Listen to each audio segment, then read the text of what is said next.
So this will be the first recording that I had actually drank something.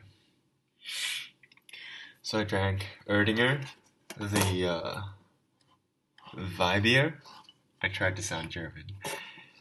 For the second recording earlier, and now I'm, in the same night actually, I'm drinking the Erdinger Urweisse.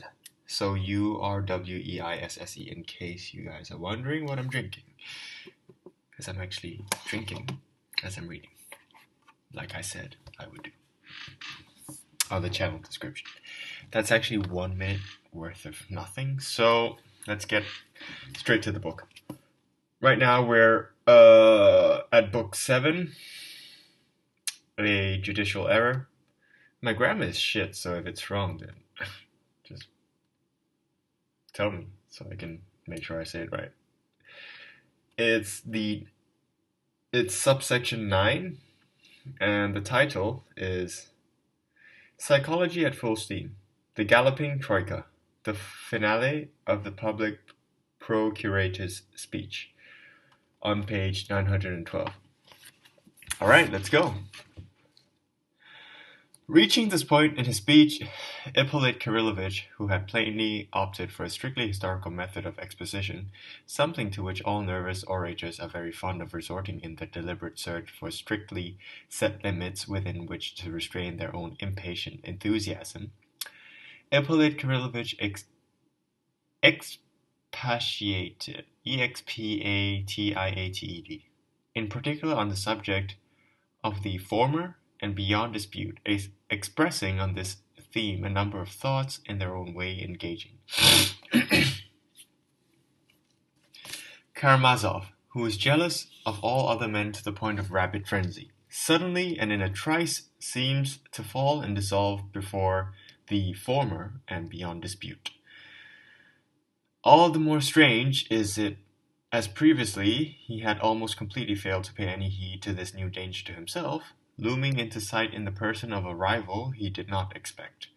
But he had always thought of this as a being so long ago, and Karamazov always lives only in the present moment.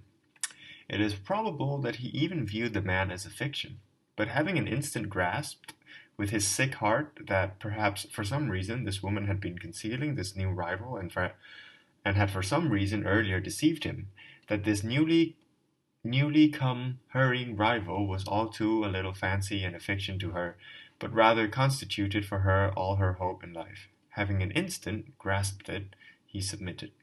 Why, gentlemen of the jury, I cannot pass over in silence this sudden proclivity within the soul of the defendant, who might have been thought to be on no account capable of displaying it, for there was suddenly expressed an inexorable need for the truth, a respect for woman, a recognition for the rights of her heart. And when? Pray? At the moment when, because of her, he had steeped his hands in the blood of his own father. It is also true that the blood which had been shed was already at the moment crying for revenge, for he, who had brought ruin to his soul and all his earthly fate, found himself involuntarily obliged to feel another and wonder at that instant what he meant or could mean to her now. This being more beloved by him than his own soul, when compared to this former and beyond dispute, who had sinned the error of his ways and had come back to this woman whom he had once ruined, with a love that was new, offers that were honorable, the promise of a life reborn and happy. And he, unhappy man, what could he give her now? What offer her? Karamazov grasped all this, grasped that his crime had closed all roads to him, and that he was merely a criminal under sentence of doom, and not a man whose life still lay ahead. This thought overwhelmed and annihilated him, and lo, in a trice he settles on a certain frenzied plan which, given Karamazov's character, cannot but appear to him as the sole and fatal way out of his terrible position. Yep, that's the Erdinger. That way out is suicide. He runs to retrieve his pistols, which he has pawned with the civil servant Procurator, and at the same time, on his way, as he runs, pulls from his pocket all of his money, for the sake of which he has just splashed his hands with the blood of his father. Oh, money is now the thing most necessary to him. Karamazov is going to his death. Karamazov is going to shoot himself, and this shall be remembered. For not in vain are we a poet, not in vain have we burned up our life like a candle at both ends. To her, and there, oh, there I shall give a sumptuous feast, the like of which there has never been, so that it shall be remembered and long described. Amidst wild shouts, the reckless songs and dance of the gypsies, we shall rise the toasting cup and toast the adored woman in her new happiness, and then, right there at her feet, blow open our skull and bring retribution to our life. What the hell? Whoa. Okay, back to the book. One day she will remember Mitya Karamazov, will realize how Mitya loved her. Mitya being Dmitri. Sorry if you actually know this, but I'm just saying, just in case. Will take pity on Mitya. Much picturesqueness, Romanesque frenzy, wild Karamazovian unrestraint, and emotionality. Yes. And also something more, gentlemen of the jury, something that clamors in the soul, hammers untiringly in the mind, poisoning his heart to death. That something is conscious, gentlemen of the jury. It's judgment. It's terrible gnawings. But the pistol will reconcile all. The pistol is the only way out, and there's no other. For there I do not know whether Karamazov thought at the moment about what will be there, and is Karamazov capable of thinking in Hamletian style about what will be there? No, gentlemen of the jury. Other lands have Hamlets, but so far, ours has only Karamazovs. At this point, Ippolit Kirillovich, the person speaking most of the time in the 3 recordings so far. So at this point, Ippolit Kirillovich unrolled a most detailed tableau of Mitya's preparations, the scene at the home of Procurator in Delicatessen with the yamshiks. I think they're just talking about the scene where Procurator was eating with Mitya early on in the book, but I could be wrong. So, I'm going to continue reading now. I know sometimes when I read and the voice that I speak in does not sound different and you might be a bit confused. That's why I'm giving a short narration just now. So right now we're on page 914. The new paragraph, the second paragraph, I think, the second sentence, in case you were following. So, he adduced a massive quantity of remarks, utterances, gestures, all of them confirmed by witnesses, and this tableau played a fearfully strong part in persuading his listeners. Most persuasive of all was the strength of the facts. The guilt of this frenziedly confused man, who no longer cared about his own welfare, emerged inexorably. He no longer had any reason to care about his own welfare, said Ippolit Kirillovich. On two or three occasions, he very nearly made a complete confession, almost alluded to it, simply hung back from saying everything. At this point, there followed the evidence of the witnesses. He even shouted to the yamshik on the way, "Do you know that you are carrying a murderer?" But even so, he was unable to say everything. First, he had to go to the village of Mokroy, and only there would he complete his poem. But what lies in wait for the unhappy man? The fact of the matter is that when he has been in Mokroy only a few initial moments, practically, he realizes and, at last, understands completely that his rival, beyond dispute, is, perhaps, not at all so beyond dispute, and that felicitations, Felicitations, okay, let me go again, Felicitations, upon a new happiness and toasting cup are not desired of him, nor would they be accepted. But you are now already familiar with the facts, gentlemen of the jury, from the judicial investigation. I'm trying to sound like a dickhead, because he sounds like a dickhead, in my mind. Karamazov's triumph over his rival proved to be unquestionable, and here there began an entirely new phase within his soul, a phase that was even perhaps the most terrible of all that this soul has ever experienced, or will ever do so. It may be positively acknowledged, gentlemen of the jury, Ippolit Kirillovich exclaimed, that desecrated nature and a criminal heart are avengers more complete than any earthly justice. And that is not all. Justice and earthly retribution even enlighten the retribution of nature, are even necessary to the criminal's soul at these moments, as a salvation from despair. For I am unable to imagine the horror and moral suffering experienced by Karamazov when he found out that she loved him. For his sake, she was rejecting her former and beyond dispute. When they're talking about the former and beyond dispute, I think they're just talking about the guy who brought up Grishenka, but dumped her away, and now recently came back to try to get her back. That's basically who he is. I can't remember his name. I think he's Polish. But yeah, that's who the former and beyond dispute is. Right now we're on page 915. So, I'm actually going to repeat the first line on this page.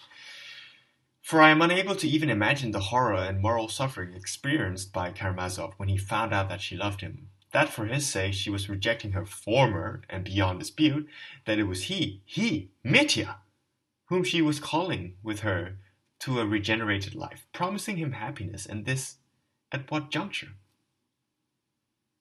When already all was over for him, and when nothing more was possible. In this connection, I shall make in passing a certain observation most important to our understanding of the true essence of the defendant's position at the time.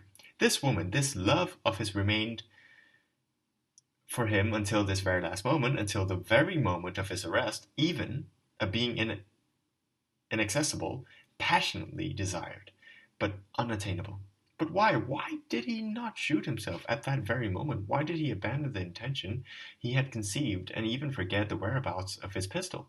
Why it was this very same passionate thirst for love and hope of assuaging, Assuaging, it there and then that restrained him. In the intoxication of the feat he riveted himself to his beloved, who was also feasting with him, more charming and seductive to him than ever. He stayed beside her, constantly admired her, dissolved before her. This passionate thirst was actually able to quell not only his fear of arrest, but even the very gnawings of his conscience. For an instant, only an instant, I only envisaged to myself the condition of the criminal soul at this time, in unquestioning and slavish submission to the three elements that had crushed it entirely. In the first place, a condition of drunkenness. I know that condition, right now.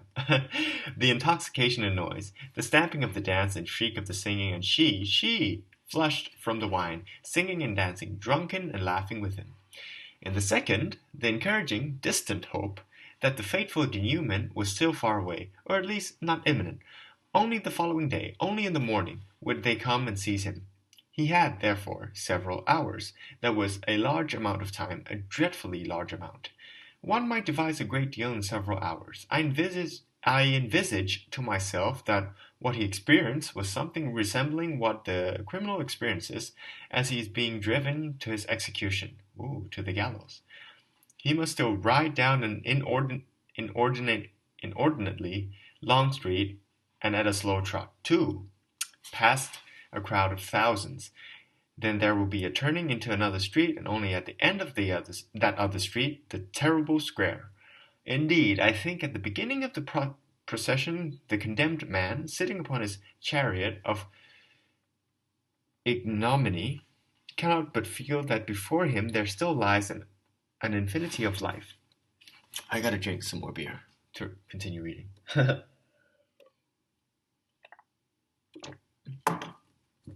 Okay, top of page 916. But then, however, the houses go past, the chariots keep moving forward. It does not matter. To the turning into the second street, there is still such a long way to go. And lo, He continues to gaze cheerfully to the right, to right and to left, and at these thousands of indifferently curious people who are riveting their eyes upon him, and he still dreams that he is just such a man as they. But now, here, is the turning into the second street, but oh, that does not matter. There is still a whole street. And however many houses go past, still he will think, there are still many houses left. And so on right to the end, right to the square itself. Thus I envisage to myself, did matters stand with Karamazov too that day? They have not yet had time, he thinks. It is possible to hit on something. Oh, there will still be time to make a plan of defense, to think up a rebuff. But now she is so charming. His soul is troubled and afraid, but he succeeds all the same in putting aside half of his money, concealing it somewhere. Otherwise, I cannot think whither could have vanished an entire half of that 3,000 that had just been removed by him from beneath his father's pillow. He had already been in Mokroy several times. He had already spent 2 whole days and nights on the spree there. That large old wooden house was known to him, with all its sheds and galleries. I do indeed suppose that part of the money was hidden there, and in that very house, not long before his arrest, in some chink, some cleft, beneath some floorboard, in some corner, under the roof. To what purpose? What do you mean, to what purpose? He's asking questions to himself. This is... He's going for it, man. The catastrophe may take place at any moment, and of course we have not yet considered how to meet it. And in any case we have no time, and there is a hammering within our head, and we are longing for her. Yes, but money. Money is necessary in every situation. A man with money is everywhere a man. Does such financial prudency perhaps appear to you unnatural at such a moment? But after all, he himself assures us that already a month before, at a certain moment that was also disquieting and fateful for him, he divided off a half of that 3,000 and sewed it into an incense bag, and if, of course, that is untrue, something which we shall in a moment prove, then nonetheless this idea is one familiar to Karamazov. He had contemplated it. Not only that, when he subsequently assured the investigator that he had divided off the 1,500 and put it in an incense bag, something that never happened, it may be that he thought up that incense bag right there that instant, for the very reason that 2 hours before he had divided off half of the money and hidden it somewhere down in Mokroy, just in case, until the morning, simply in order to have to keep it about his person, following an inspiration that had suddenly presented itself to him. Two abysses, gentlemen of the jury, recall that Karamazov can contemplate 2 abysses, and both of them at once. In that house we saw it, but we did not find. It may be that the money is there even now, or it may be the following day it vanished and is now at the home of the defendant. Whatever the case, he was arrested beside her, on his knees before her. She lay upon bed. He had his arms stretched out towards her, and had so forgotten everything at that moment that he did not hear the approach of his arresters. He had not yet had time to make within his mind the preparations for an answer. Both he and his mind were taken by surprise. Beer break. Alright, see you in a bit. Okie dokie, I'm back. And lo, here is before his judges. I think this is still the guy Ippolit Kirillovich speaking. And lo, here he is before his judges, before the deciders of his fate.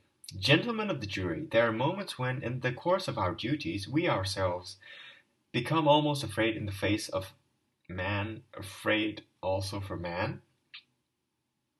What the hell is he talking about? Anyhow, these are the moments of contemplation of that animal terror when the criminal already sees that all is lost, but still intends to struggle with you. These are the moments when all his instincts for self-preservation arise in him together, and he, in his efforts to save himself, fixes you with a penetrating gaze, one full of questioning and suffering, devours and studies you, your face, your thoughts, waits to see from which side you're going to strike, and in a trice creates within his quaking mind thousands of plans, but nonetheless fears to speak, fears to give something away. These degrading moments of the human soul, this passage of it through the torments, this animal thirst for self-salvation, are dreadful, and sometimes provoke a shudder of compassion for the criminal even in the investigator. And lo, that day we were witnesses to all that. At first he was stupefied, and in his horror there broke loose some words that greatly compromised him. Blood! I have deserved it. But he swiftly held himself in check. What he should say, or what reply, none of that is ready in him yet. All that is ready is a single unsubstantiated denial. Of my father's death I am not guilty. There, for the moment, is our fence, and there, behind the fence, we shall perhaps arrange something else, some barricade. As for his initial compromising exclamations, he hurries, preempting our questions, to explain them by saying that he considers himself guilty only of the death of the manservant Gregory. Of that blood I am guilty, but who killed my father, gentlemen? Who killed him? Who could have killed him, if not I? Do you apprehend it? It is us he is asking this, us who have come to him with this very same question. Do you apprehend that little remark that runs ahead of the game? If not I, this cunning animal, this naivete, and this Karamazovian impatience? I am not the one who murdered him, and do not think that it was I. I wanted to murder him, gentlemen. I wanted to. He confesses quickly. He is in a hurry. Oh, dreadful hurry. But all the same, I am not guilty. I am not the one. He concedes to us that he wanted to murder him. You see for yourselves, he says, how sincere I am. All the more reason, then, to believe that I am not the one who did it. That was Mitya speaking. Oh, in these cases, the criminal sometimes becomes unbelievably light-minded and gullible, and lo and behold, at this point, as if quite by chance, the investigation suddenly put him the most ingenuous question. Well, was not Smerdyakov the murderer, then? The very thing that we had expected happened. He grew lividly angry at having been preempted and taken by surprise when he had not yet had time to prepare, select, and seize the moment when to wheel out Smerdyakov would seem most plausible. In accordance with his nature, he at once rushed to extremes and began to assure us with all his might that Smerdyakov could not have been the murderer, was not capable of being the murderer. But do not listen to him. That is merely his cunning. Not at all. Not at all does he relinquish Smerdyakov. On the contrary, he will advance him again. For whom can he advance if not him? But he will do it at another moment. As for the present, this cause is spoiled. He will advance him only tomorrow, perhaps only or even after several days, having found the moment at which he will cry to us, "You see, I discounted Smerdyakov more than you did. You recall that yourself. But now I also am persuaded. He was the murderer. For how could he not have been?" I was trying to make a Mitya voice, but it was terrible. But for the moment in our presence, he sinks into a black and irritable denial, while impatience and anger led him to offer the most clumsy and improbable explanation that he looked in through his father's window, and then deferentially withdrew from it. Above all, he is not yet familiar with the details or the extent of the testimony submitted by Gregory, who has now regained consciousness. We proceed to an inspection of his person and a search of his lodgings. The inspection provokes his wrath, but also revives his spirit. Not all the 3,000 has been discovered, but only 1,500, and of course only at this moment of wrathful silence and denial is it that for the first time in his life the idea of incense bag pops into his head. Without a doubt, he himself senses the utter implausibility of this fabrication and takes fearful trouble in order to make it more plausible, to compose it in such a manner that there results from it an entire and believable roman. R-O-M-A-N. Don't know how to say it properly. In these cases, the very first task of the investigation is not to allow any state of readiness to be attained, to catch unawares, so that the criminal may come out with his cherished ideas in all their giveaways, ingenuousness, improbability, and contradictoriness. And the criminal may be compelled to speak only by suddenly and apparently by chance communicating to him some new fact, some detail of the case which is colossal in its significance, but which until now he has not surmised, and could on no account have perceived. This fact held by us in readiness. Oh, long had we held it ready. It was the testimony of the manservant Gregory, who had now regained consciousness, concerning the open door out of which the defendant ran. About the door he had quite forgotten, and he had now not surmised that Gregory could have seen it. The resulting effect was colossal. He leapt up and shouted to us suddenly, Smerdyakov was the murderer, Smerdyakov. And lo, he held given away his fundamental idea in its most improbable form, for Smerdyakov could only have committed the murder after he, Karamazov, had cast Grigory down and run away. And when we notified him that before his fall Grigory had seen the door was open, and, as he came out of the bedroom, had heard Smerdyakov groaning behind the partition, Karamazov was, of a truth, overwhelmed. My colleagues, our witty and essential Nikolai Parfenovitch subsequently related to me that at that moment he felt sorry for him to the point of tears. And lo, it is at this moment that, in order to repair the damage, he hurries to inform us of that notorious incense bag, as if to say, so let it be, now hear this tale. Gentlemen of the jury, I have already explained to you the reasons why I consider all this fabrication, concerning the money sewn up in an incense bag, a month before, not only preposterous, but also the most improbable contrivance, contrivance, that could possibly be thought of in the given case. Even were one to hold a wager as to what more improbable thing might be said or imagined, even then it would be impossible to fabricate anything worse than this. Beer break! Okay, I'm back, starting from page 920. Here, above all, one may by means of details check and reduce to dust the triumphant romancier, those same details in which reality is invariably so rich, and which are invariably, as if they were completely insignificant and superfluous trivia, neglected by these unhappy and involuntary authors, and never even enter their heads. They do not care about such things at that moment. Their minds are creating only the grandiose whole, and then people dare to suggest to them a trivial thing like that. But that is the very point on which they are caught out. To the defendant the question is put, well, and where were you so fortunate as to obtain the material for your incense bag? Who made it for you? I made it myself. And where did you obtain the linen? By now the defendant is beginning to take umbrage. He considers this almost an offensive insult to him, and, would you believe, sincerely. Whoa, so right now, I just realized it, Kirillovich is actually recounting the interrogation that was conducted with Mitya early on in the book.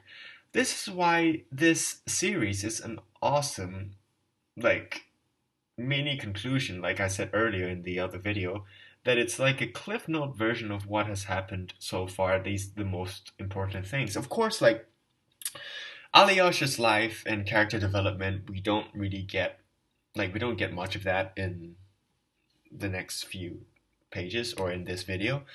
That's something we should definitely go into because he's an awesome character. Neither do we get much insight into Ivan Denisovich. No, shit, that's a different Ivan. Ivan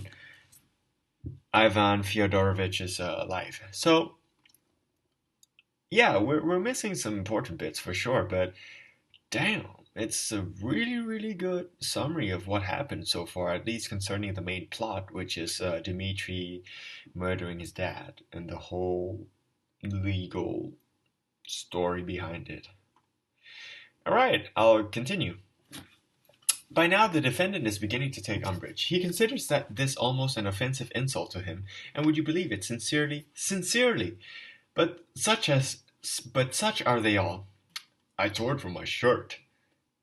Consequently, tomorrow we shall track down among your clothes this shirt from which a scrap has been torn.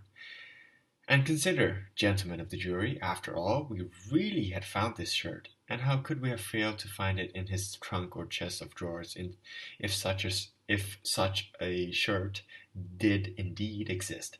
Then it would be a fact, a tangible fact to support the veracity of his testimony. This, however, is unable to fathom.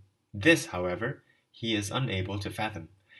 I do not recall, perhaps it was not from my shirt. I sewed it into one of my landlady's bonnets. What sort of bonnet? One I took from her. It was lying around, a wretched old calico thing. And you remember that definitely? No, not definitely. And he is angry, yet all the while consider. How could he fail to remember it? At that most terrible moment of a man's life, when he is being driven to the scaffold, say, these are the very sort of trivia that are retained within his memory. He will forget about everything else, but some green roof or other that has fleetingly caught his attention on the way, or a jackdaw on the cross of a church, these things he will remember. After all, when he made his incense bag, he hid himself away from the other people in the house. He must remember how degradingly he suffered, as he held the needle from the fear that someone might come in and catch him red-handed. How at the first knock he leapt up and ran behind the partition. There is a partition in his room. But, gentlemen of the jury, to what purpose do I inform you of all these things, all these details? Trivia! Ippolit Kirillovitch suddenly exclaimed. Namely, for the reason that the defendant has held stubbornly to all his preposterous nonsense right until this very minute. Oh, so it seems like Kirillovitch just wants to talk more shit about Dmitri, not just to prove that he's guilty. Or at least that's what I'm thinking right now. Throughout all the past 2 months, ever since that night so fateful for him, he explained nothing, has not added one single explanatory or practical detail to his previous fantastic testimony, saying more or less, "Those are all mere trivia, and you will have to believe me on my honor." Oh, we were glad to believe, we thirst to believe, even though it be only on your honor. After all, what are we? Jackals, athirst for human blood. Indicate to us one piece of evidence in the defendant's favor, and we shall rejoice. But it must be a tangible, practical one, and not a conclusion made by the defendant's own brother and founded upon an expression of the defendant's face, or an indication of certainty that in beating his breast he must have been pointing to the incense bag, and in the darkness too. We shall rejoice in this new piece of evidence. We shall be the first to withdraw our accusation. We shall hasten to withdraw it. At present, however, justice cries out, and we insist we can make no such withdrawal. At this point, Ippolit Kirillovitch passed to his finale. He was like a man in a fever. Reading what he was saying gave me a fever, goddamn. He cried out in the name of the blood that had been shed, the blood of a father slain by his son, with the base purpose of robbery. So this is a narrator talking again, midway through page 921. He firmly pointed to the tragic and crying strength of the facts, and whatever you may hear from the defendant's counsel, so celebrated on account of his talent, Ippolit Kirillovitch was unable to keep back, whatever the eloquent and affecting words that may resound here, trained upon your sentimental feelings, remember all the same that at this moment you are in the holy sanctuary of our justice. Remember that you are the defenders of our truth, the defenders of our holy Russia, of her foundations, of her family, and of that in her is sacred. Yes, here you represent Russia at this given moment, and not only within this chamber will your verdict resound, but all over Russia, and all over Russia will hearken to you and its defenders and judges, and will be reassured or dispirited by your verdict. But do not cause suffering to Russia and her expectations. Our faithful Troika is rushing headlong, and possibly to its doom. And long now in the whole of Russia have hands been outstretched, and calls been made to stop the furied, impudent gallop. And if for the present the other nations still stand back from the headlong galloping Troika, then it is perhaps not all out of deference to it, as the poet would like, but simply out of horror. Please observe that. Out of horror, and possibly also out of loathing at it. And it is indeed good that they stand back, but perhaps they may decide to stop standing back and line up in a solid wall before the hurtling visions and bring to a halt the insane gallop of our unbridledness, in the interest of saving themselves, enlightenment, and civilization. These anxious voices from Europe have already reached our ears. They are already beginning to resound. Then do not attempt them. Then do not tempt them. Do not accumulate their ever-growing hatred by verdict that justifies the murder of a father by his own son. Beer break. Okie dokie, I'm back. In a word, even though Ippolit Kirillovich had been greatly carried away, he nonetheless ended with pathos, and indeed the impression he produced was an extraordinary one. He himself, having concluded his speech, hurriedly walked out of the chamber, and I repeat, in the adjacent room, almost collapsed in a dead faint. Dude, reading what he wanted to say almost made me faint too. Alright, back to the book. The chamber did not applaud, but serious men were content. The only people who were not so content were the ladies. But nonetheless, they too had enjoyed the eloquence. Something I know very little of. All the more since they were not at all fearful of the sequel and expected everything of Fetyukovitch. At last he would speak, and of course conquer everyone. All kept looking at Mitya. Throughout the public procurator's entire speech he sat in silence, his teeth clenched, his gaze lowered. Only now and again did he raise his head, listening. Particularly when mention was made of Grushenka. When the public procurator informed the court of Rakitin's opinion of her, his face displayed a contemptuous and malicious smile, and he rather audibly articulated, "Those Bernards." And while Ippolit Kirillovich was describing how he had questioned and harassed him in Mokroy, Mitya raised his head and listened with terrible curiosity. There was one passage in the speech where he even seemed to be about to leap up and shout something, but mastered himself and merely shrugged his shoulders in contempt. Concerning this finale of the speech, alluding as it did to the public procurator's heroic achievements in Mokroy during the interrogation of the criminal, there was subsequent talk in the social circles of our town, and Ippolit Kirillovich was made fun of. The man who couldn't keep himself from boasting of his abilities, it was said. Yeah, he was showing off a lot, though, and I'm really tired of just reading him showing off his abilities. Alright, the end of page 922. The second last sentence. The session of the court was adjourned, but only for a very short period of time, a quarter of an hour, or 20 minutes at the outside. Among the public, arguments and exclamations rang. I have remembered some of them. A serious speech, a gentleman in one group frowningly observed. He spun too much psychology into it, another voice rang out. But I mean, it was all of it true, the irrefutable truth. Yeah, he's a master at that. He summed it up. And what about us? He summed us up, too, a third voice added. At the beginning of his speech, do you remember, when he said that we were all the same as Fyodor Pavlovich? And at the end, too, but he was talking through his hat. There were also some obscure parts. He got a bit carried away. Not true, sir. Well, no, I suppose it was clever enough. Long did he wait. Then out he did speak. Wonder what the defense counsel is going to say. In another group. Silly of him to rub the St. Petersburg man up the wrong way. That bit about trained upon your sentimental feelings. Remember? No, that was not very clever. He was in a hurry. A nervous fellow, sir. All right for us to laugh, but what must the defendant be feeling like? Yes, sir, what must Mitya, my lad, be feeling like? But now I wonder what the defense counsel is going to say. In a third group. What lady is that? The one with the lorgnette. Lorgnette. The fat one, sitting at the end. That is a certain general's wife. A divorcee. I know her. Aha, with the lorgnette too. Lorgnette. The same word I couldn't pronounce just a second ago. Riffraff. Oh no, rather piquante. It's a French word. You can just look on the page 923 towards the bottom of the page. 2 places along from her, there's a little blonde. She's better. Clever of them to catch him red-handed and walk Roy like that. Eh?